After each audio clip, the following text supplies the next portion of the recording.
Our title of our event is the DHE DPS Elementary Robotics Competition, and it was sponsored by DHE, which we're super grateful for. From an early age, I started messing around with Legos all the way up to first robotic competition. Robotics honestly was one of the greatest influences in my life, in my career path. It was honestly life-changing.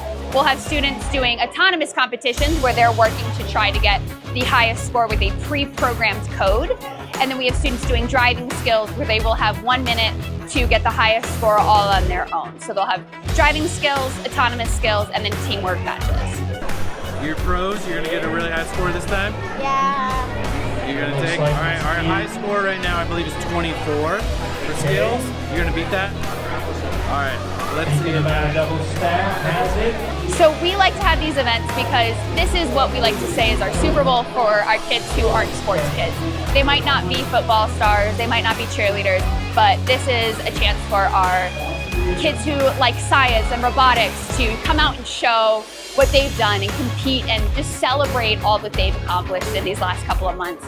They've built, they've challenged themselves, they've programmed, they've failed, they've competed, and it's a really exciting time for them to be able to be celebrated for what they've done. So my teammate Brian Dino and I, we get to go out and teach the teachers how to use the robots, and then those teachers get to guide the students. All of these robots are student-built, student-programmed. The teachers are completely hands-off.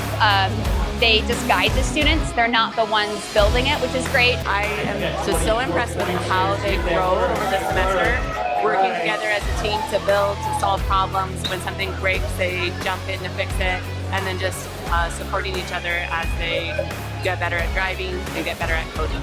En relación a la robótica y a la tecnología, es importante que ese tipo de eventos sean apoyados a nivel estatal, a nivel de la ciudad y a nivel local. Sin ese tipo de oportunidades, los estudiantes no se exponen a las carreras del futuro y es una forma de proveer esas oportunidades para ellos. All sorts of opportunities in STEM, in robotics, from manufacturing to pretty much everything these days runs on robotics, so it's a wonderful career path. We invite you to come join us on January 24th from 8:30 a.m. to 3:30 p.m. at North High School for our all grades competition. That'll be grades 3 through 8 if you're interested in seeing our other robotics competition.